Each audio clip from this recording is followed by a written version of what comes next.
This episode is not sponsored, but we encourage you to help support the small businesses, charities, and organisations that we mention.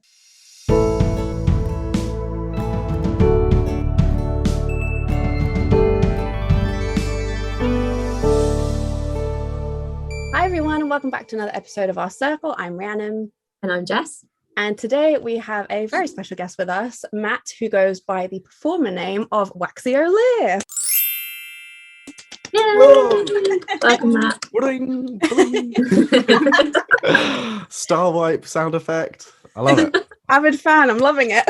So, welcome. Can you please tell our listeners, who is Waxy OLir? Who are you? What do you do? So Waxy OLir is me trying to, I don't even really know. I'm trying to basically do my music. I'm a musician. That's my artist name. After so many years of trying to perform with bands and stuff, I've got really into just doing solo things. Oh, really? And, yeah, so for years just doing like punk bands and then trying to do cover bands, like here and there, everything. It's just hard to. The more people you have in a band, the more people you have to organize with. Right. Sure, you probably know this organizing podcast. Just having like, if you have like more than 3 people, you're thinking, oh god, I'll never record anything. It's like trying to organize a Dungeons and Dragons session, just never happens. So oh my god! I'm going to be asking you questions about that later in a sec. I've got my my miniature of my. Oh my gosh! How cool! Instantly derailed. Oh, so start on the D&D. Yeah. Basically, yeah. So I wanted to do my solo stuff, and I thought, right, if I have a name that's not me, then I can brand it as that. If it's me on my own, I am Waxy OLir. But if I'm performing and I've got my mate Joe, who often plays drums for me, I've got Harry who plays bass, and various other people that want to get involved, it's still Waxy OLir. Yes. It's still, definitely. I don't know what to, I want to say like Biffy Clyro. Like it sounds like a name, but it is a band. It is a band, or like kind of the opposite of like The Cure, where that's just Robert Smith. Right. He can be anything. Okay. Like it's not necessarily him. It's whoever's on stage, whoever's playing the songs. I think that's what. So where did that name come from then? Waxy OLir, because that's different to your government name. Yeah, it's a bit geeky. It's actually D&D. I've gone back to D&D again. My first favorite D&D character was called Waxy OLir, and I got that name by the Irish pub Waxy O'Connor's. Okay.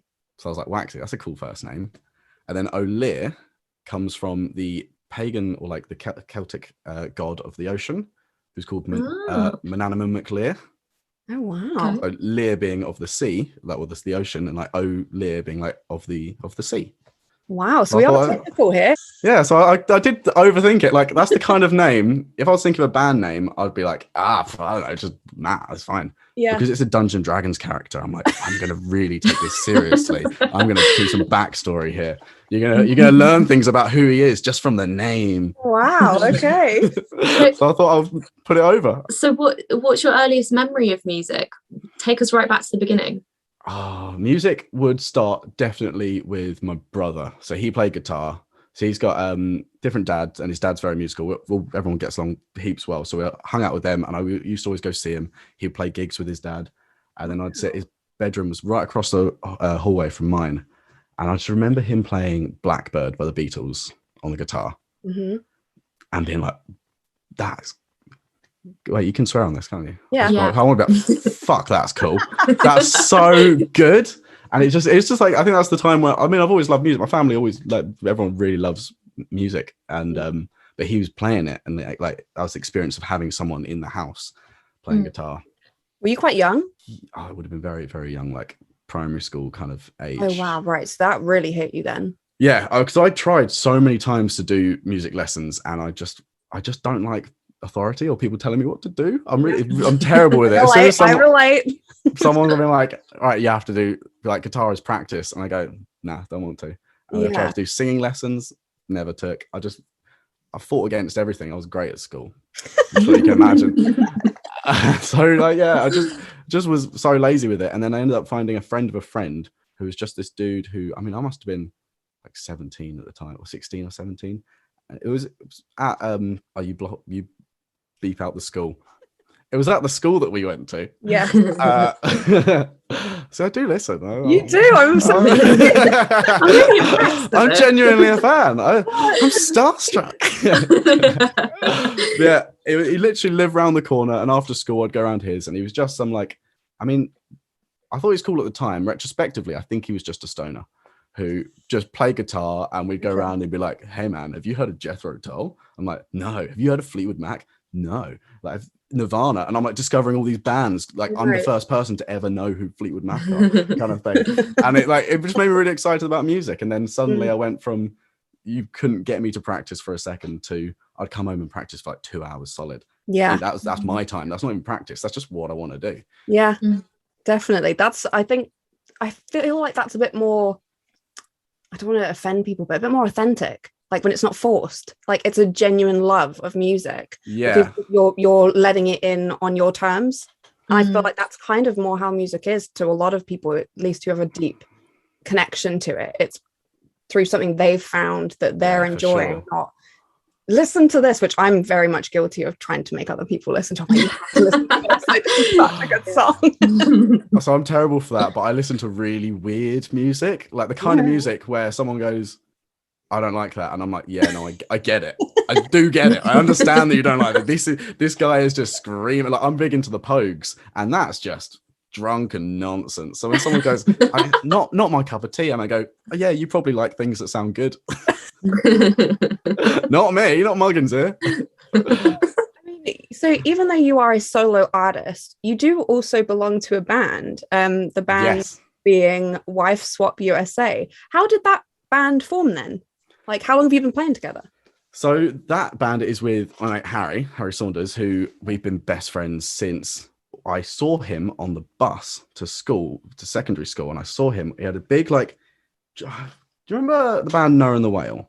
Yes. They had that haircut that was just like a really long curly fringe kind of haircut. Yeah. And I was really into them at the time. And I was like, he's cool. And he's walking, he had a guitar bag on his back. I was like, that guy's cool.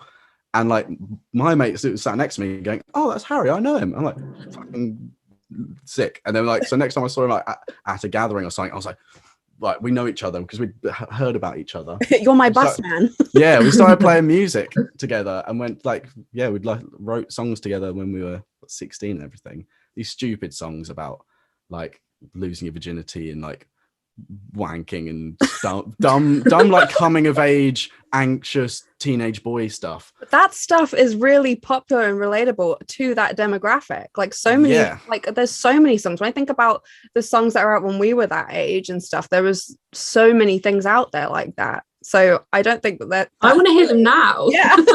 Well, that's the thing. Those songs pretty much unchanged are what we play now.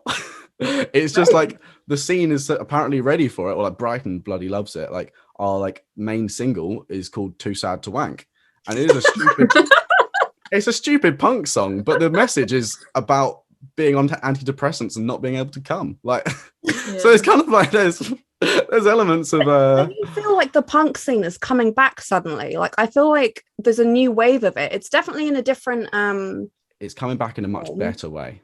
Yeah, like it's interesting. Even like it's kind of in pop culture now. Like even thanks to like Olivia Rodrigo, the teen singer, I'm really into a lot of her stuff because she's lyrically really smart, but with the sound of like Avril Lavigne meets something else, I'm like, oh my god, I've got nostalgia right now. And then it's influencing more of that sound among the music scene. And it's like now Travis Barker has like come back, and is in everything, and I'm just like, oh my god, we're back in punk. Punk is back. What's that song? The Willow Smith one? Yes. What an absolute belter. That's such a tune. I know. So, but I think the thing with punk is a lot of it's been problematic in the past. I like the sound of it, I like the vibe of it, but it's always like, I mean, realistically, it's 30-year-old white men pretend like singing songs for 16-year-old girls. Right, yeah. Okay. And there's been a whole kind of issue with that. And I like that a lot of bands are coming out now and they're singing songs that are a bit more aware of themselves. You got bands like who's your ones, Idols.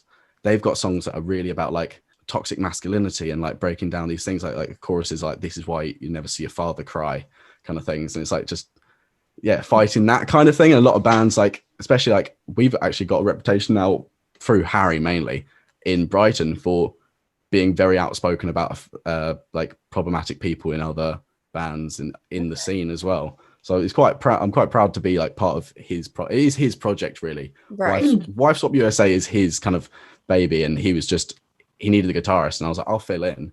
played one gig, and we kind of looked at each other afterwards and went, This is the thing. this is the thing. I think I should stay. Yeah, I think I should be part of this band.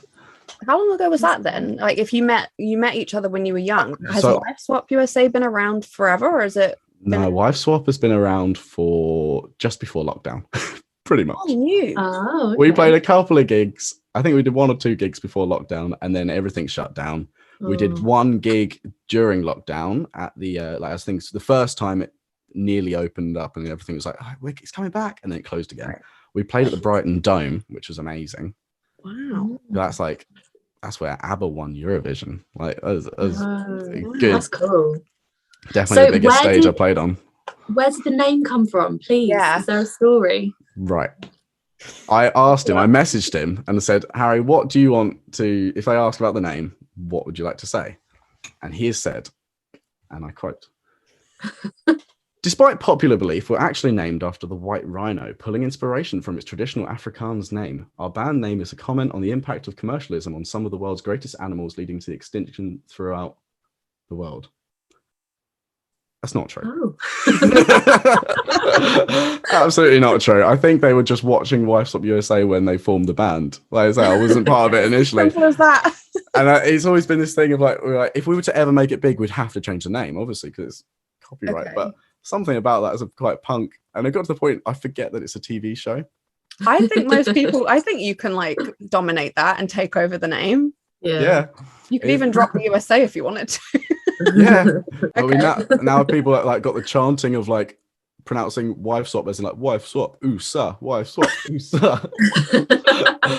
Brilliant. Which, yeah, I love that. But it's such a fun band to play with because they're just such simple songs. They're so hard and fast. There's 6 of us on stage. Yeah, all it amazing. does busy, kind of. Yeah, it's amazing musicians playing the worst songs ever. They're 2 chords, shouting like about the dumbest stuff.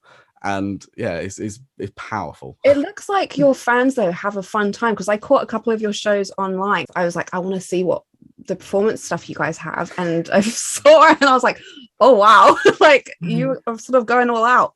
Yeah, they're meant to. Everyone ends up naked. Like Phoebe, the keyboardist / guitarist. She like first song in, she like everything off, just bra and knickers. Like amount of times she'd broken a keyboard because she's like playing it upside down or trying to crowd surf on it and just jump it. Like I think every member of the band crowd surfs at some point, including the drummer. It's very much people walk out going, that was one of the best shows you've ever seen. But like if we were to be like, do you want to listen to us? You'd be like, No. no, thank you. It's more like an experience that people get. It feels like performance art at times, which Well, that I don't mind. It's really good fun. sounds fun. Yeah, that was gonna lead on to the next question. Do you write music? I do write music. I write. I've not written anything for Wife Swap. That is all like Harry's kind of stuff. Well, it's the stuff kind of he made when he was like wee and whatever. But he's my stuff is usually it's very different. I write like folky country kind of stuff. I wanted to ask actually if that was more your style, because you and I went to school together and we performed in different things, and my memory of your music or the things that you gravitated towards playing were very much like indie folk stuff, and I wondered if that had stayed or if you changed a little from that. Well, it didn't stay, it's come back. Okay. I when I went to college, got into like more kind of punk stuff, had like a surf punk band, so it's like punk but like kind of beachy kind of vibe, like Ramones meets Beach Boys. Okay. Yeah, it's them. Yeah. And I kind of did that, and then that band kind of separated, and I went traveling a bit, and I was playing guitar abroad, and I was playing like Irish pubs and things, and I kept playing a lot more of this and getting better at just doing my own thing. I bought a little kick pedal, so I can I've got a bass drum. That's gonna be great for audio, me kicking the desk. Yeah, and then that's kind of when I realized I love this music, and then I spent more time in Ireland and like listening to like, those kind of songs and learning those songs, end up having this huge repertoire of like Irish trad music. Have you got heritage of Irish, or you just love Irish? Yeah, no, I've got, so family's all like County Longford kind of based, but yeah, obviously not me, but it's been a slow kind of realization. I've always been very proud of the Irish heritage, but known absolutely hee-haw about it. But now I'm getting to this point where I'm like, researching it more, especially over lockdown. My mum got big into ancestry.com. Oh yeah. Then we'd FaceTime every night and just go, oh, what have we found tonight? And I was buying books and going through books and records and stuff. Oh wow. And like family, like wedding certificates, birth certificates, census and stuff. She's going through the website. We felt like detectives. You do a bit though, don't you? My whole family, like all of the sort of cousins on my New Zealand side of the family, we're all trying to track, because our family's massive, and we've got a kind of mixture of like the European side and then all of the Polynesian side, and it's like trying to find all the different ways you trace it. You do feel like a blooming detective by the end of it. Yeah, it feels like, I don't know if you watch Always Sunny, but when he's got the wall with all the red strings, and he's like Pepe Sylvia, there's a conspiracy here. Like, I will find it. There is a connection. So, is the music that you play, whether that's as Waxy OLir or with Y Swap USA, is that similar to the music that you listen to, like, or even the stuff that you write? Is that similar to what you listen to, or is it completely different? It really is. I quite like the music that I do. I know musicians, especially like famous musicians, will often be like, I like this music because it makes me the money, but I want to listen to something else. I'm not famous, I'm not making much money, but I do make the music I want to listen to. Okay. Like I was saying, with music that, fair enough, I get you might not want to listen to if you're sitting having a bath and a glass of wine. You probably won't want to listen to Waxy USA. But I genuinely really like that music. Bands like Idols or like Fontaines DC are very similar kind of genre, or like the Chats. They're very similar, this kind of just shouty, aggressive. I listen to that, but then I also do listen to a lot of Irish trad. Like, it's this thing, I'm in the car on my own, just a diddly diddly dee. I pick someone up and I'm like, quick, change the music to something normal. I don't want people to think I'm a little leprechaun driving along the road. I don't know why this car's bouncing so much. But especially over lockdown, I went from ironic love of country music to actually really loving country music. Like who? Who are you into? Biggest at the moment, like Tyler Childers and Coulter Wall, like proper like folky country. Okay. Because it started there, I realized, country is just Irish music that's in America. Because it's all like Scottish melodies that go through Ireland, and all the Irish poets put their words to it, and they travel across to the Americas. It becomes like Appalachian music. It splits up into like Canada and then goes down into the deep south, mixes with like southern kind of black music and like those kind of rhythms, and it becomes this what is country. It's so amazing to realize you can actually see old traditional songs, their lyrics are still in these songs, and their melodies and these cadences have not been like unchanged. And I was like, wow, it's amazing. It's really cool when you sort of make those connections and then you can hear it and you sort of feel it. I feel like that with a lot of blues music, when you hear certain motives or whatever from like maybe the 20s being repeated in stuff today, that's wild. It still exists. It's so good to see that like you can do that. You can breathe new life into it. Like Spotify is kind of fueled my country habit over lockdown, in that I'll be like, I like these two country artists, and Spotify's like, yeah, but if you like them, you might like these guys. And I'm like, boy, howdy, okay, I'll give it a go. And then for an art, I'm listening to stadium cheesy like redneck music, and I'm like, I've gone too far, I'm too deep now. Well, you got people like Dolly Parton, and she's just sweet. She's just singing these beautiful songs about like being a sassy woman and like trying to make your way in the world. There's a lot. I think the best thing about country is you can have the cheesy country, you can have your like indie country, you can have your punk country.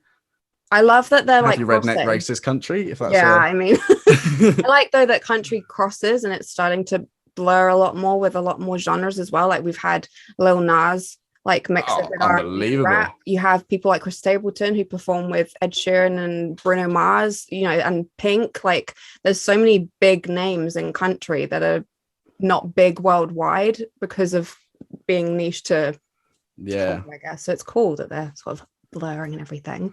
On a little bit of a different note, sort of going back to when you were younger and when you were at school, I wanted to know if you kind of felt supported like with your creativity with music and the arts, because I feel like it wasn't very much supported for my year at least. I was the only one who took A-level music, and I feel like your year group were quite musical and quite proud about it and open, but I don't know if you actually felt that support. What was your experience like when you were younger? Yeah, like school was like it was very good for music for like our little group, but not because of school.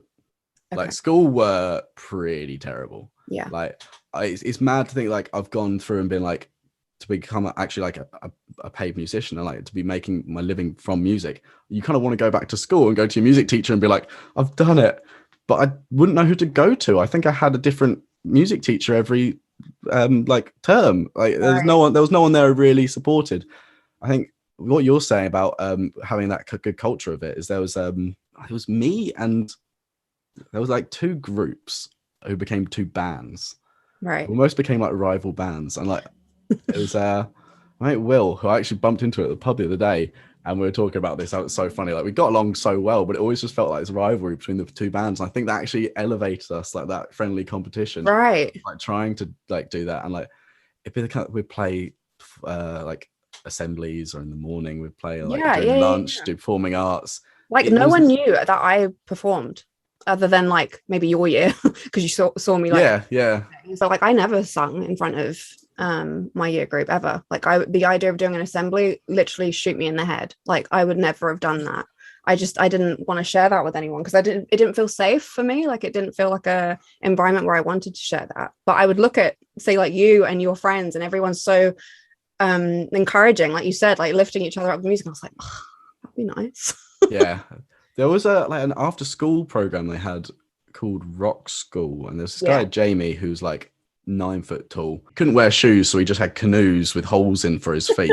And he was the nicest guy. He was in this like really like cheesy metal band, and he'd come in the like once a week after school, and we'd all just hang around and like we'd just play there, and it was great. It was good fun to just have that kind of outlet for it. And in terms of performing, I don't know, like the school was so like, I don't know, like tone deaf to what we wanted as kids. We didn't want to play songs in assembly. We wanted to like things like that. But being forced to do it is like, but you had to do something. I remember the first performing arts I ever did. I can't remember, what would it have been, the evenings. We'd do like these like shows, and it was the first time I was playing without a guitar, and I wasn't very good at this time anyway, so not that it made much difference. But there was just a microphone, and I was shitting it, and I was like, I'm fucking terrible. I don't know what I'm going to do. I'm just going to stand here, or like what do I do with my hands? Do I like? And I got up there and kind of looked at the audience, and at the time, I just kind of panicked, and I was listening to a lot of. I just recently discovered Kate Bush. Okay. So I went full Wuthering Heights for the whole performance, just like leaping around the stage like a little prancing like oh my God. Pied Piper of mischief, just doing like strange movements. Audio listeners, this is one for the YouTube video. Go see our circle on YouTube. You want to see this? And I was just going mental with it. And afterwards I was like, I don't know if that was the right decision at a like year 8 performing arts. Did anyone film it? No. But then afterwards, all the like seen that. all of like the cool kids were taking the piss out of me. Oh. I'm like really, and every time someone like would reference it, like to kind of give me some jip for it, I'll be like, you've never known who I was before. Everyone knows who I am now. Everyone knows. Yes, I'm seeing. I love that you turned it around like that. That's great. I've never been nervous walking on a stage in my life since. That was the first time and only time I've ever been nervous on a stage or before a stage. My God. Since that moment, I was like, I like what this is what I want to do. So you're not shy at all. You like the attention. Yeah, a little bit. I'm a bit terrible for it. People are like, you doing warm up? I do my warm ups and just walk on stage and just play. And like, I don't know. I just love being on the like in the stage and being part of the audience. Was it guitar first then that you learned, or was it singing, or was it piano, or like what is it that you sort of specialized in first, shall we say? Well, I first sort of picked up the banjo and was given that a red hot crack because I'm like, it's quite easy. It's an open tuning, so you can just strum and then go like just bar one like with your frets and be like, that's a chord, it works.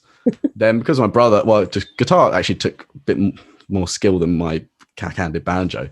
So I eventually got into that, and then I started singing as well because I'm like, well, I've got a guitar, I might as well try singing. I was playing some Bob Dylan songs, Blowing in the Wind. My mum comes in and goes, Matt, do you want to keep on the guitar? Do you want to maybe like, I don't know, just stop the singing for a bit, or maybe just do it when I'm out. I'm like, okay, I'm sorry.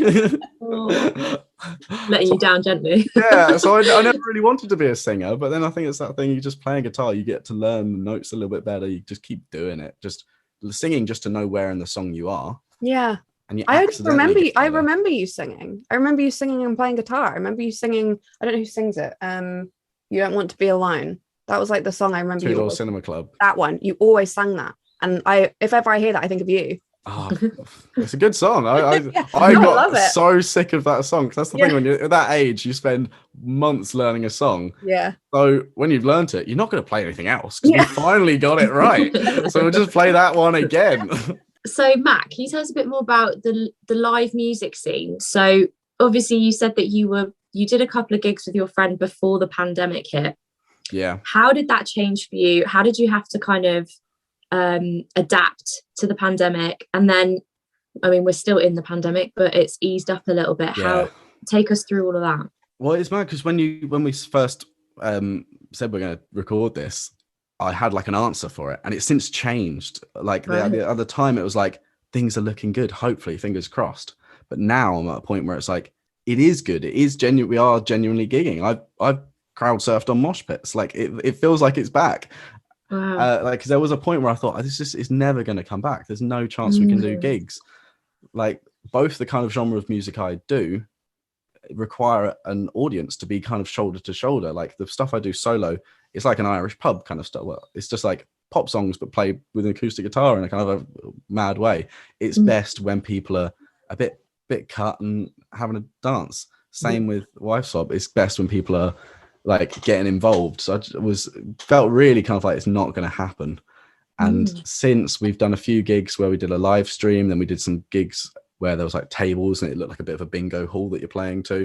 People have to you can have your groups of 4, but you can't sit near each other, and you can't stand up at all. People, the security guards like come around, go sit down. Someone's like, sorry, I was just moving my shoulders a bit. And it got to a point now where we do have gigs, we have things going on, and it's coming back. And the best thing is, I've never really done weddings before. I've done a couple in the past purely because it's like a friend who knows what I do going, we love seeing you, we'd love to have you at our wedding. I was like, yeah, of course I'll do that. It's really nice. But then since things are open and no one's been able to get married, there's like a demand for wedding singers. So I've done like, I think you found your niche. I've done about 10 weddings in the last month. Oh my God. It's been mad, yeah. And it's good money as well, which is nice. And but because what I do is it's out there. Like I need to know people have seen what I do, because if they're expecting just like, oh, he's going to cover some Ed Sheeran songs, it'd be great, it'd be in the background, and then I come out and I'm like, I'm going to sing all these like aggressive like Irish trap tunes. Wedding party. But it's been really good fun. I've had some like absolute like amazing experiences being involved in people's weddings, but it's nice. I usually will know someone quite a decent amount, because if someone, like I say, I don't know, I don't really want to do that. I don't want to have to play songs that I don't really know or like. Oh, I'll play something I don't like, but I have to at least know what's going on. Someone says, "Can you play this?" I'm like, I've never heard of that. Yeah. I used to get that a lot. I used to play I play in the Alps in Austria, like during the ski season.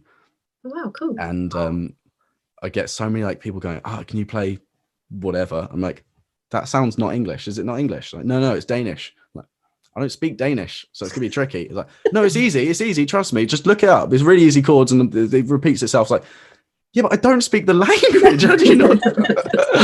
I'll just make it up.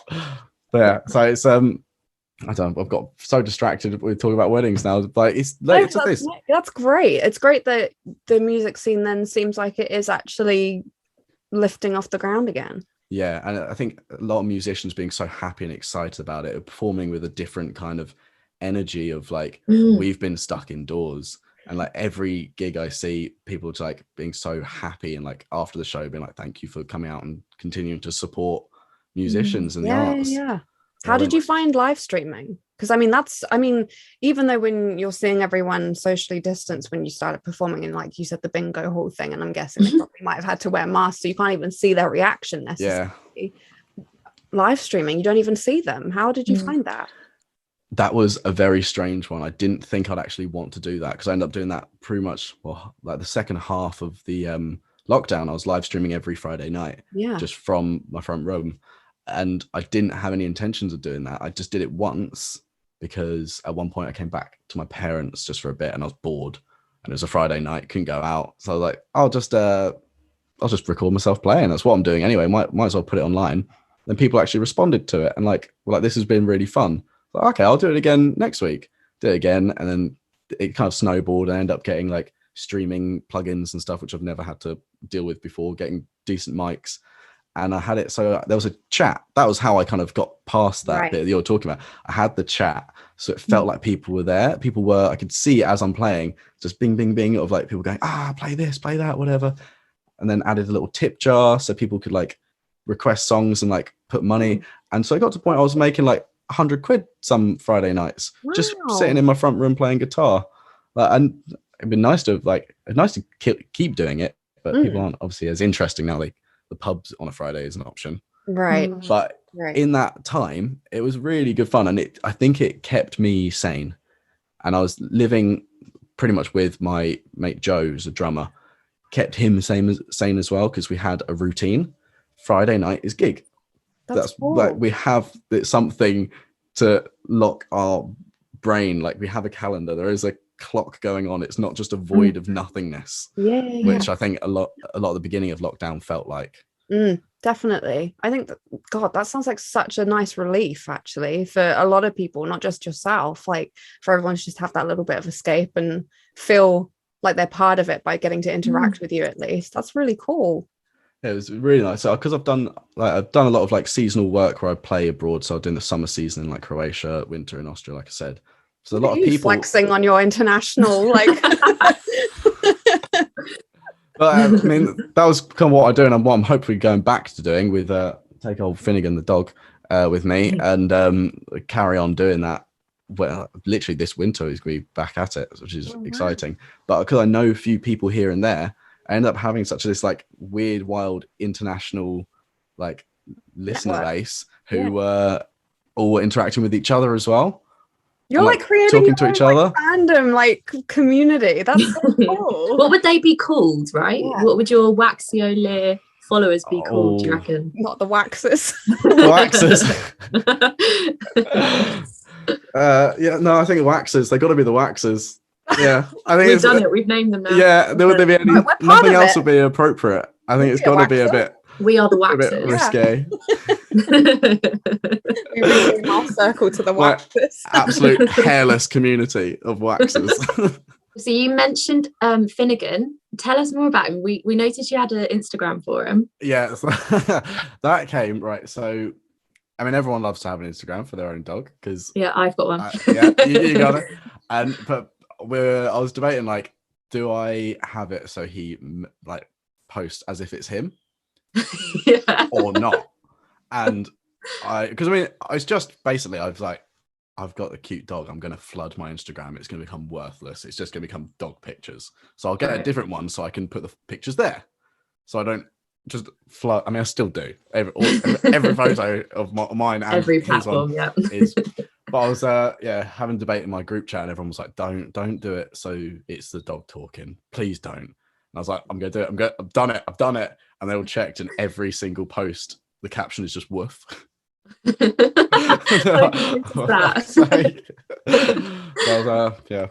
makes me giggle every single time. So I mean, it's in that case, it's a fantastic joke, I reckon. That's brilliant. And you mentioned bringing Finnegan along to a gig? Do you do that? Like if you travel somewhere, would you take him? I play gigs. Because I mean, luckily, what I do is so kind of quiet. It's just me and acoustic guitar. I've got this little like trigger pad. I suppose it's like a drum trigger pad, but I just put it on the floor, and I can use that for a kick drum. So it's just this huge sound. But on stage, it's quite quiet. Like if I had a full drum kit, I wouldn't want him near me. But I've played like pretty rowdy pubs, and just have him put a little bed in the corner, or actually usually just likes my jacket or like some jumper that smells like me. Put that there, and he just curls up the whole set. He's great. How old is he? He's like 15 months. Oh, he's a baby. So he's a proper little baby, yeah. Oh, bless him. Not much to him, but I mean... So So when you're doing your own stuff, he comes with you. But if it was wife swap stuff, I was thinking, is he at wife swap? Yeah, he's nowhere near wife swap. That's why I need a babysitter for wife swap gigs, I reckon. Okay, I think that's good advice. I've put that on our posters. Wife swap, USA tour, get a babysitter for your dogs and children. Yeah, Are you a big animal lover then? Oh yeah, huge, big fan of animals, especially dogs. So I mean, I love animals as much as anyone kind of just really loves animals, but dogs are just, I've grown up with dogs. My grandparents train gun dogs. So I've always had like at least like 3 to 4 Labradors or a Retriever or a St. Bernard, like big working dogs, big like farm dogs. Yeah. So it's funny when my parents were the first ones to get a dog that in the whole family, everyone's got Labradors, everyone's got these hardworking farm dogs. And then my parents my dad didn't want this dog. They're now best friends and inseparable, but he got a show Cocker Spaniel. Okay. And so the first time we brought her to one of our like family gatherings, everyone took the piss out of him, being like, "You've got a toy dog." And I was like, when I got him, I was like, as soon as they meet him, they're going to do the same. But he's such a character that they're all like, "What a little legend, that little Finnegan. He's so good." And my dad's like, "You took the piss out of Cassie." I was like, "Yeah, well, she's cooler than you now, but like at the time, it was breaking new ground. It's tricky. It's hard work." But Finnegan, he's just come in. He's just a legend. He's What did you? Is Finnegan a pandemic dog? Yeah. Did you get? Yes. So it was things I didn't really want him, to be honest. I mean, I cover your ears. always wanted a dog. Don't listen. It's fine. Always wanted a dog, but I just didn't think it'd be the time for me to have a dog. I don't really know what I'm doing myself most of the time, especially in a lockdown. Like, it just didn't seem right. But then it came to my partner at the time was bred her dog. We had pups, and I ended up looking after the spare one because everyone kind of took their pups, and he was the one that was left over. And I mean, you spend enough time with a puppy, you can't not fall in love with it. You can't not develop a bond. And so yeah, now he's mine. He's my little shadow everywhere I go. It's nice. Like I don't have to ever worry about him. He was a very anxious puppy originally, but that's been like my most work has been on trying to make sure he's like self-sufficient, doesn't freak out if he's alone. So I've gotten to a point where he's anxious enough that he'll keep himself safe. He's not going to run off. He doesn't go up to strangers, and he stays by me, but he's not stressing himself to bad health kind of thing. He sounds adorable. I wondered, like, because obviously people talk about like pandemic babies, right? And I wondered about like pandemic puppies, because surely like they'd be more used to people being at home all the time and, you know, giving them quite a lot of attention. But then surely as things have opened up again, they'd be a bit more anxious and, you know, not used to being left alone for long periods of time. You're so right. I would not recommend. I mean, pandemic's kind of done now, fingers crossed, but I wouldn't recommend a pandemic dog. Like I think it is a bad idea for that exact reason. You will end up with dogs who are really anxious, and luckily I've had the chance now to put in loads of time with him, just at the right kind of like developmental stage, to make sure he's not anxious and he isn't, like, because dogs can get in really bad ways if they're stressed. Not to mention they wreck your house. Like, so it is it's not a great idea. Dogs are a huge commitment, and like I said, I'm from a family of people who are really obsessed with their dogs.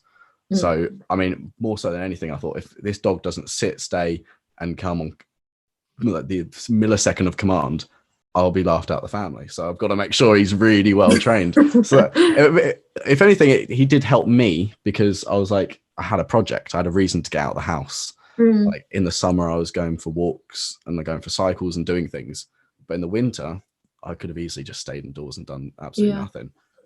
But it got me out. It got me. I had to go out because he needs a walk.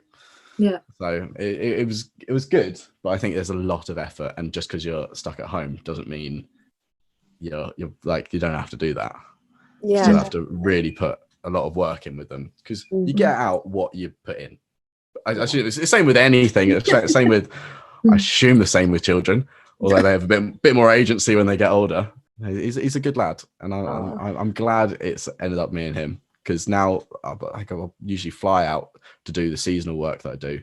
Now I've got him. I would never trust a plane with a dog. I just heard too many stories of like, they just, because they have to go in a separate place, like separate compartment, and if they just don't, it's like a switch to like make sure it's pressurized or whatever. And if that switch is flicked, dog can die. I know that there's quite a few airlines where you can take them on like you would a child or anyone anything else. I was trying to think of really ugly baby. No, you're able to put them on like down by the, like you can, where the seats where you would put a cot if it was for a child, you can do that for a dog.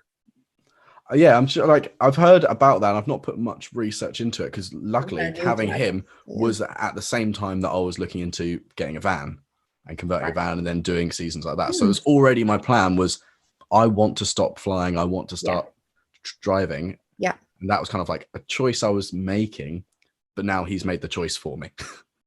Okay. So it'd just be so much easier to like travel knowing I have like a dog crate, a dog bed, a big bag of dog food on top of me having like guitars and clothes and snowboards and surfboards and all kind of matter of junk that I like take with me everywhere. Amazing. I really wanted to ask you more about the D&D side of things, but I feel like that's going to have to wait for another episode. So if anyone wants to find out more about that, please comment below and say season 2 we want Waxy OLir back. Yeah, we'll do D&D. I feel I could. I've got the most amazing dungeon master. Shout out to Lorenzo. He is unbelievable. His world is completely homebrew and it's everything. It's like so intricate and detailed. I've never played and I'm desperate to have an inn where I'm taught about it. So I feel like maybe an episode where we can learn all about it will be perfect. But for now, to go back to your music and everything, I just wanted to sort of ask, what does your future sort of look like with music? You've said about travel. Are there any places that you've got like lined up that are on your wish list, let alone like on your calendar? Like where do you want to perform? What do you want to sort of do? Have you got anything in mind or are you winging it? I mean, the answer is that I'm winging it. I have all of those things, but I've kind of realized since doing like, if you play in the UK, you can get people out to a gig maybe once a month, usually the Friday or Saturday after payday. Right. That's the best you can do. And even then people bail because there's so many other bars and things to go to. But if you're out on like a holiday destination, people are on holiday. Every day of the week is Saturday. Right. People are keen to get pissed and sing and dance. So it's just so much better. And I've kind of realized this, trying so long to do my own original stuff. I still write. I still love making music. But ultimately, I think this is like, that comes into that creative narcissism. The narcissism that comes with creativity and performers, I think, in a slither always, whether people admit it or not. I think you kind of want, if you want to play, you want people to enjoy what you do. And I've realized people enjoy the shit songs. Like people want to hear Wonderwall. People want to hear Sweet Caroline at the end of the night. And I'm like, people are like, you must hate playing that every night. And I'm like, what? Making a whole group of people just have the best time ever. Like you can't put a price on that. It's like I play those songs till the day I die, just because I just love it. I love that community that music has. I never want to be the person on the stage being like, hey, I'm amazing, everyone just shut up and listen to me. I want to be like, create this atmosphere in a room of one of your mates is surprisingly good at karaoke. Like, he's our mate, we're part of this, we're in on the joke, like we're in on the song, right? We're talking back and forth, taking requests and things like that. I love the community of that, and I think I got that from like exploring the Irish music, of how much it is shared stories. Yeah, shared experience for sure. So are there any like venues that you would like to maybe tick off that you've played at, or are you already making a dent in that? Yeah, I think it's more just like countries that I want to go to. That's why I want to get the van, because there's so much you can do with Europe. Like, I want to go places like America, Canada, and Australia, but that's like a commitment to go there. Right. Whereas Europe's on the doorstep, and you can just travel free. Well, the Irish can travel freely. So it's such a good opportunity to do that. Because I've had it where I'm like driving to somewhere and I'll literally just Google like pub or like Irish pub or like some sort of like place that seems like will do live music, turn up with my guitar on a Friday and be like, don't suppose you want me to play? And they'll be like, yeah, sure. And I've got like a couple hundred, enough money to pay for my bed and board and my petrol to the next destination. I've done that like hopping across countries up to like Sweden, down to like the little Pied Greece Piper or something, aren't you? Just playing wherever you go. It's just such a good way of doing it. It's really nice. You like just meeting like locals and actually learning the songs that they kind of want to hear. Like, it's funny to think like if you have a British crowd, you can play Mr. Brightside, always a winner. Do that in Sweden, they just don't really care. And it's weird that like how some people like will love. Oh, we wrote our favorite Killer song is Human. I'm like, okay, that's weird, but yeah, fair play. Let's do that one then. Or Danish classics, apparently. Yeah. It sounds like you're living the type of music dream that almost seems lost. Like, it doesn't seem that that's actually something that happens anymore. Like, where you literally go on the road and you just hit up a place and say, can I perform here? And they're like, yes, open arms, and it gets you where you need to go. That almost seems like something from the movies to me. Like, what you hear, like people are like, oh, I haven't booked anything. Here's you, Mr. Spontaneity, just driving here, there and everywhere with your dog, just turning up. I think it's that thing. I can just talk. I think it's not that I'm good at talking. It's that I talk long enough. You probably they're like, all right, just shut up and do it. Fine, just get up. Listening this far in the podcast, they'll probably realize I just don't shut up. just non-stop. At some point, you do just relent and go, oh, if you stop, will you sing? Like, please, come on. So I don't know. But I never thought it could be a thing I could actually do. I never thought I could make money off music. And when I was younger, I was like, I love doing this, and I want to do this. But you're at college and you're watching all the other people who are like, especially when you finish college and everyone goes off and just does other jobs, and you go, right, no, I want to do music. I want, and it's so hard to be famous and like actually make loads of money that way. It's like, there's got to be some way to make it, and like session music, wedding singing and things like that. Like, a lot of people kind of look down on that. But if you want to do music, you kind of got to take a hit. Like, it's the same with photography. I was doing a lot of weddings. You meet a lot of photographers who they want to do arty photography. They want to do really like creative things that they have developed. But weddings pay the bills, so why would you not? Yeah, definitely. Do you feel like it's not a job for everyone, in the sense that you've got to be a certain way to be able to do what you're doing? Like, I don't even know if thick skin's the right word, but maybe quite comfortable with the unknown. Yeah, definitely. Because the amount of times I've said this and people have called me out where I'm like, oh, someone says, I'm really jealous, I wish I could go traveling, I've always wanted to do that. And I'm like, you're in your early 20s, you can do that, just do it. And then people would be like, Matt, before you did that, you were not confident. Like, I wasn't. I had no confidence at all with that thing. I was confident on stage, but I had no confidence to like just leave the country. Right. Okay. I had a very like fortuitous series of events where I was out in Croatia and was offered a job and just stayed. Okay. I was on holiday and I just like stayed. I'd always wanted to do it, but had I had that opportunity, would I have had the kind of like the drive to actually get up and go? Maybe not, because I was at the point I was so anxious. I would often miss my stop on the bus because I was too scared to press the button. Like I couldn't imagine doing that, but I've done it. And I think it snowballs and that confidence builds. And you get to the point where I can be like, I don't know where I'm sleeping tonight.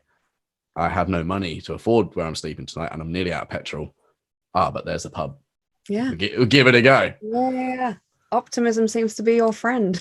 If you just, it feels like I can understand why people believe in that whole manifest thing. I mean, I'm not sure I believe in that, but I think if you go into something with the energy of it will happen. It's gonna work. Yeah. You got to try and confidence your way. I absolute bullshit me talking about confidence. But I'm not. But it is what's got me through. And usually it's just blind luck of me talking to myself in my head going, all right, last time you were shitting yourself, how did it go? I actually went all right. Okay. What about the time before that? Yeah, that went all right as well.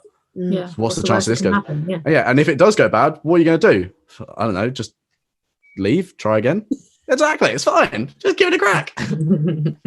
That's so great. I hope that anyone listening who, whether they're in the music and creative world or whatever else they're in, and they're feeling like some sort of way about confidence, take a little page from Waxy O'Lir's book. So I just wanted to wrap up by asking you, what makes up your circle? If you're a circle, what's it made up of? My circle is just my friends and the music that kind of brings us together, because it is a very musical life. Like, all my best friends I know through music, actually. And it's coming up realizing that as I say it, all of my best friends are either musicians or they're like so passionate about music, they're always at gigs and they're always like that. And that's the kind of thing I love. And it's just that community of that music bringing people together, making people all singing under the same sheet.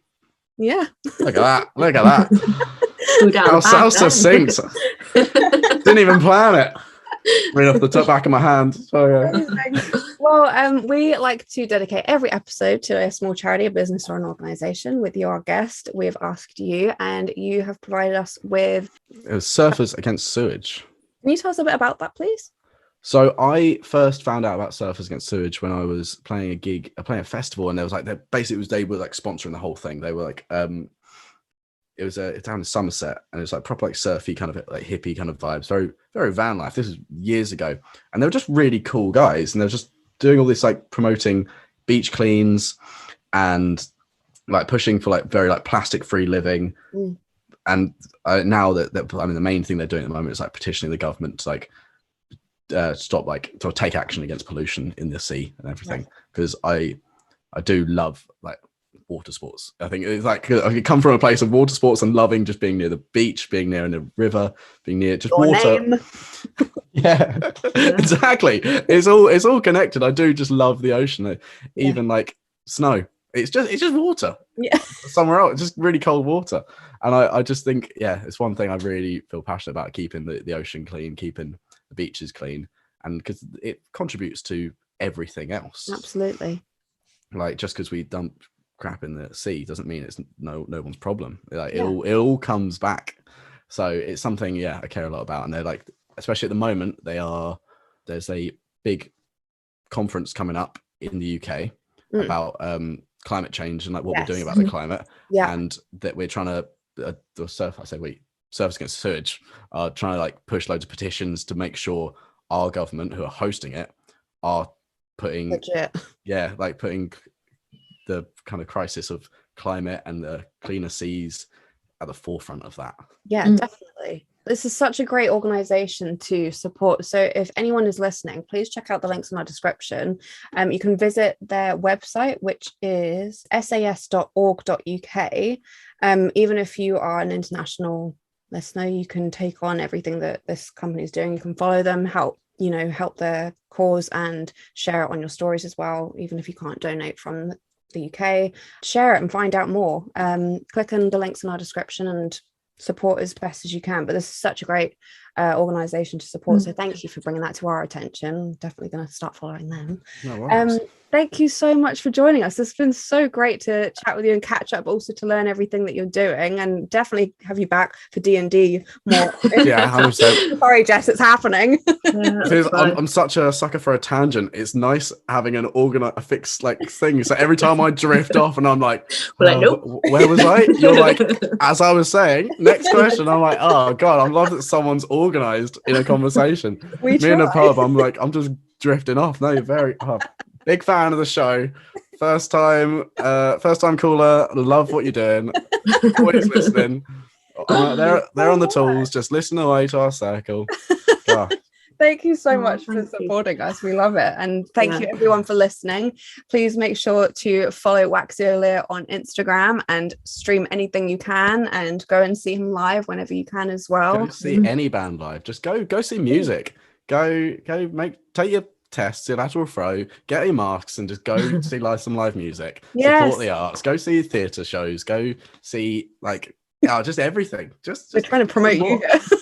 I'm promoting, like, if the scene's alive, I'm alive. Yes, very true. Yeah. And thank you everyone for listening. Please make sure to like and subscribe and stream on all of our streaming platforms, and we'll see you for our next episode. Bye. Bye.